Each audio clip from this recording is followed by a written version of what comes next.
Good morning दोस्तों, कैसे हो आप लोग। आई होप कि आप सभी अच्छे होंगे।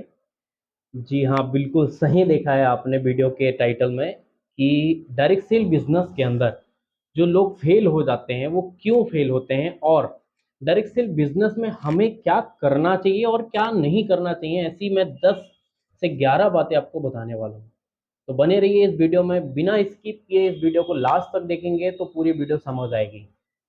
तो वीडियो स्टार्ट करने से पहले एक बात कहना चाहूँगा, जो लोग इस वीडियो में पहली बार आए हैं चैनल में, तो पहले चैनल को सब्सक्राइब कर बेल आइकन को दबाइए, ताकि ऐसी और भी लेटेस्ट वीडियो आप तक आसानी से पहुंच सके और आप लोगों को वो सारी नॉलेजफुल बातें जो डायरेक्ट सेल बिजनेस के लिए ज़रूरी है वो मैं आप तक पहुंचा सकूं। अगर वीडियो अच्छी लगे तो लाइक भी ज़रूर कीजिएगा और अपने दोस्तों के साथ शेयर भी कीजिएगा। तो हम बातें स्टार्ट करते हैं। सबसे पहली बात जो हमें समझना है कि डायरेक्ट सेल बिजनेस के अंदर एक दो प्रकार के लोग पाए जाते हैं। पहले वो जो एक गुड लीडर की कैटेगरी में आते हैं, दूसरा बैड लीडर की कैटेगरी में आते हैं।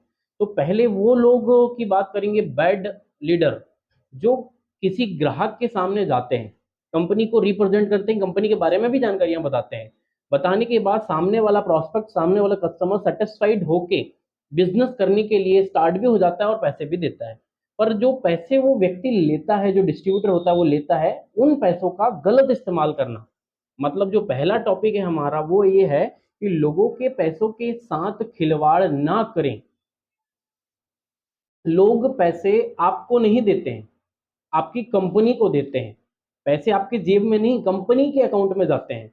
तो हम एक माध्यम है, हम एक तरीका या माध्यम है जिसके थ्रू पैसे कंपनी तक भेजेंगे। तो हमें लोगों के पैसे के साथ खिलवाड़ नहीं करना है।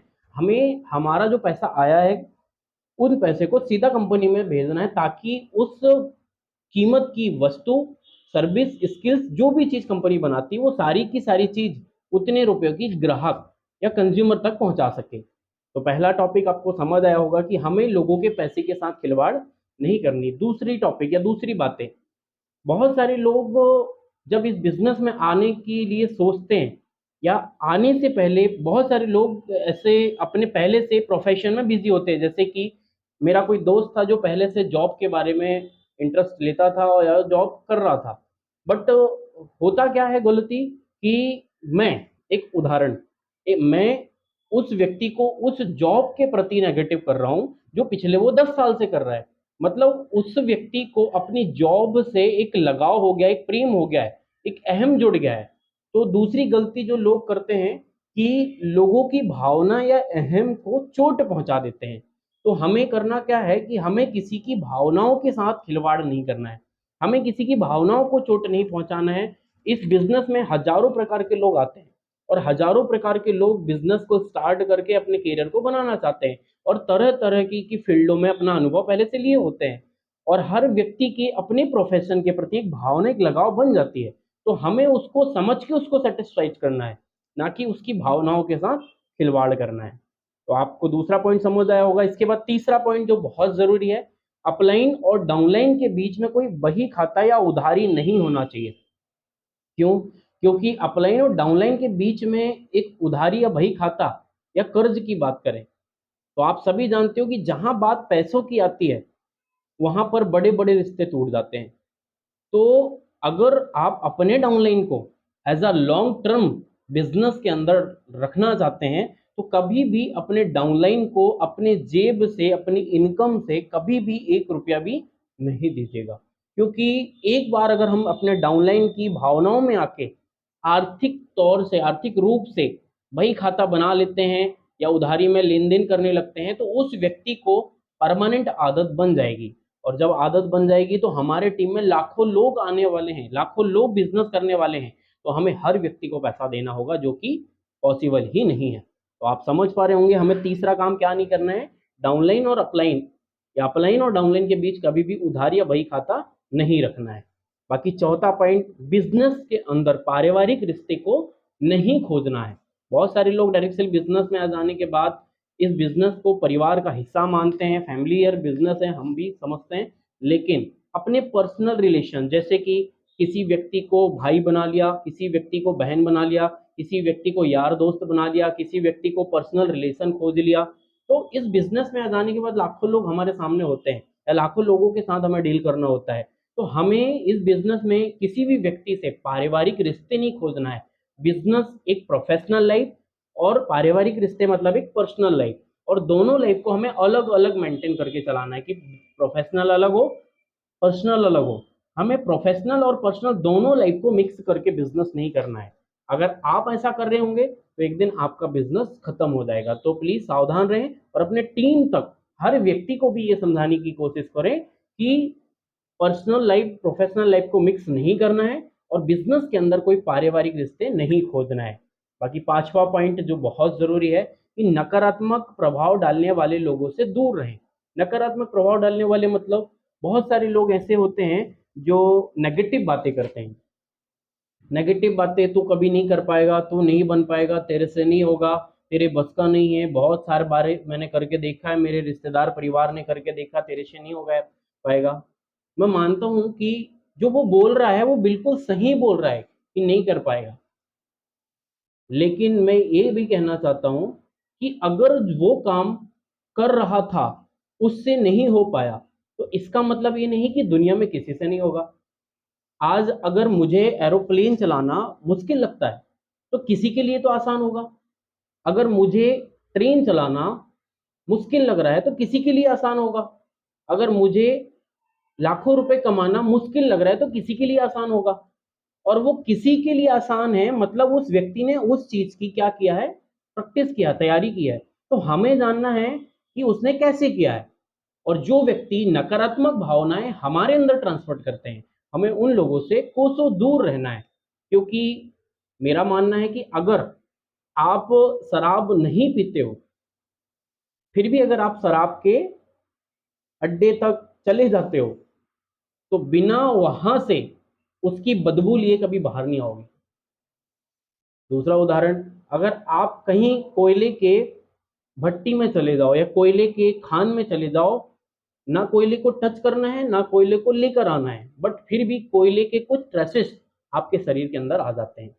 आप भले ही उस नकारात्मक बात करने वाले व्यक्ति के बातों में इंटरेस्ट ना लो, लेकिन अगर आप उसके साथ में हो तो वो आपके जीवन में कुछ ना कुछ तो नेगेटिव प्रभाव आएगा ही आएगा।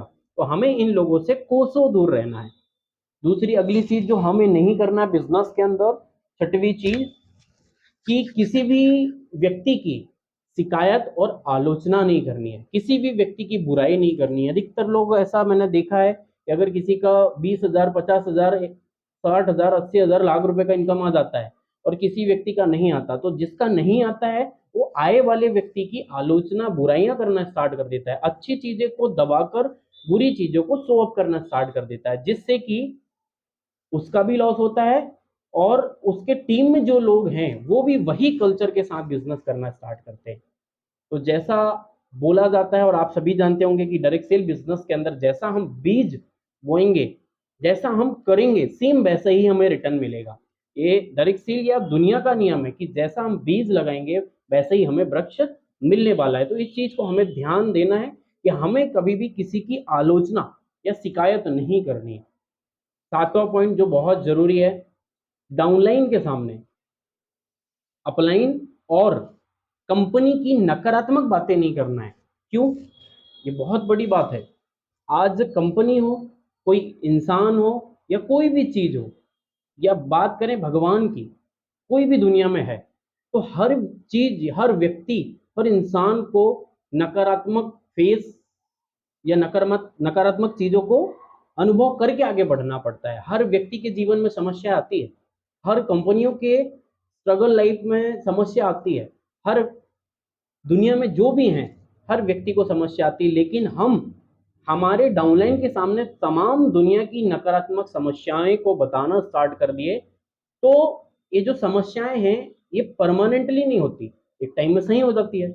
लेकिन जो समस्याएं सही हुई है उससे पहले खराब थी तो हमने बता दिए अपने डाउनलाइन को गलत।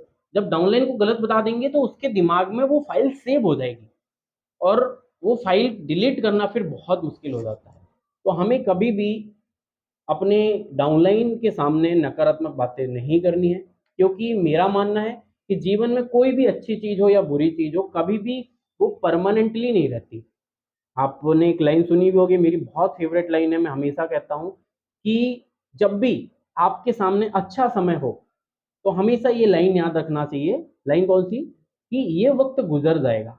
जब अच्छा समय आया है तो बुरा भी आएगा, और बुरा आया है तो अच्छा भी होगा।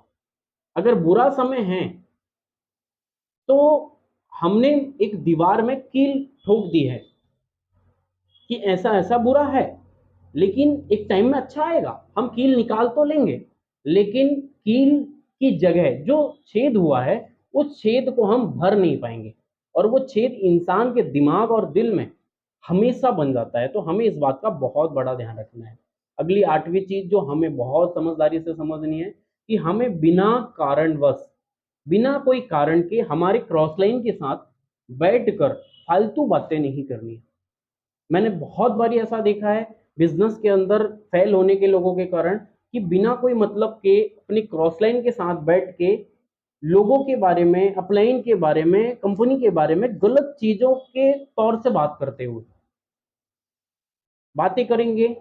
एक मेरा मानना है कि एक दिया अगर बुझा है तो वो कभी दूसरे बुझे हुए दिए को जला नहीं सकता। एक नेगेटिव आदमी दूसरे नेगेटिव आदमी को कभी पॉजिटिव नहीं कर सकता। और क्रॉस लाइन से अगर हम बात कर भी रहे हैं या हम बात करते भी हैं तो ये जो कल्चर है सेम हमारी टीम के अंदर पास होगा। आज अगर हमारे 4 डाउनलाइन है, 5 डाउनलाइन है या 6 डाउनलाइन है, जो भी हमारी टीम है, अगर हम अपने क्रॉस लाइन के साथ बैठकर मजे लड़ाते हुए अगर दिखेंगे हमने टीम को, तो हमारी जो टीम है वो भी एक दिन सेम वही कॉपी करेगी, और इसमें कभी भी हमारा बिजनेस सफल नहीं हो पाएगा। हम इस बिजनेस को ज्वाइन किए हैं अपने जीवन को बदलने के लिए, ना कि क्रॉस लाइन के साथ बैठकर टाइम स्पेंड करने के लिए।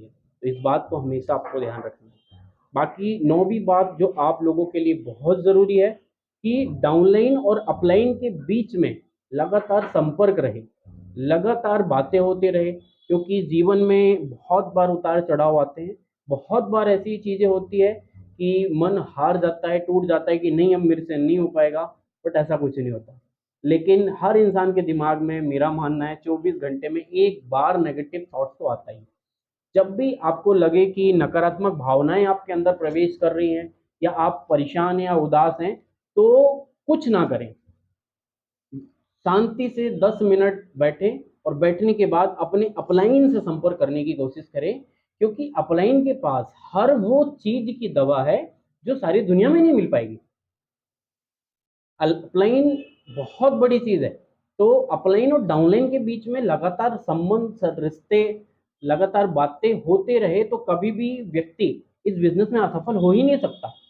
अगर हमारे जीवन में कोच, एक मेंटर है, और वो व्यक्ति हमें समय समय रहते बताते रहे कि हमें कैसे चलना है, तो कभी भी हम पीछे नहीं हो पाएंगे। तो इस बात को हमें ध्यान रखना है। अगली 10वीं चीज जो बहुत जरूरी है हर व्यक्ति के लिए, बहुत सारे लीडर या बहुत सारे लोग, बहुत सारे डिस्ट्रीब्यूटर इस बिजनेस को एज अ बॉस समझ के करते हैं कि मैं बॉस हूँ। हमें इस बिजनेस को बॉस नहीं बनना है, या इस बिजनेस के अंदर हमें बॉस बन के काम नहीं करना है, हमें लीडर बनना है। बॉस ऑर्डर देता है, लीडर सलाह निकाल के खुद अप्लाई करता है, फिर टीम को करवाता है। तो हमें लीडर बनना है, हमें बॉस नहीं बनना है। बॉस बनेंगे तो बिजनेस भी खत्म हो जाएगा, और सेम आपके टीम के अंदर ऐसे करोड़ों बॉस बन जाएंगे। और ये बिजनेस बॉस बनने का नहीं, एक गुड लीडर बनने का है, एक अपने अंदर एक एनर्जी भरने का है। बाकी अगली 11वीं बातें जो आपको बहुत अच्छे से समझ आएगी कि किसी भी काम को पहली बार अगर आप कर रहे हो तो करने से पहले एक बार अपने अपलाइन से जरूर पूछना। हो सकता है आप सही कर रहे हो सकता है आप अच्छा कर रहे हो सकता है आप बुरा कर रहे हो सकता है आप पहली बार में गलत कर जाओ, लेकिन एक बार अपने अपलाइन से अगर आप सलाह ले लेते हो तो हो सकता है जो कदम आज आप उठाना चाहते हो, जो काम आज आप करना चाहते हो, वो आपके अपलाइन इससे पहले कर चुका हो। तो उसको एक्सपीरियंस है, उसको अनुभव है कि कैसे इस काम को और अच्छे तरीके से किया जाए। तो आप सभी इस चीज को बहुत अच्छे तरीके से ध्यान रखिएगा कि कोई भी काम करने से पहले एक बार अपने अपलाइन की सलाह जरूर लीजिएगा। बाकी उम्मीद करता हूँ ये 11 बातें आप फॉलो करोगे और इन बातों को समझोगे, क्योंकि ये जो बातें हैं ये बहुत बड़ी बातें हैं। अपने जीवन में ताउम्र इस बात को भूलना नहीं है। ये बातें आपका जीवन डायरेक्टली बिजनेस के अंदर बहुत बड़ा बदल के देने वाली है। बाकी थैंक यू सो मच, आपने इतना टाइम दिया इस वीडियो के अंदर। बाकी ये बातें आपको समझ आई होगी। अगर बहुत इंपॉर्टेंट अगर आपको लगता है इन बातों के अंदर है पावर, तो अपने टीम तक जरूर शेयर कीजिएगा। अगर वीडियो अच्छा लगा हो तो वीडियो को लाइक कीजिएगा और चैनल को सब्सक्राइब कीजिएगा। थैंक यू सो मच, मिलते हैं अगले वीडियो में इसी हाइपरनेस के साथ। Thank you so much. Okay.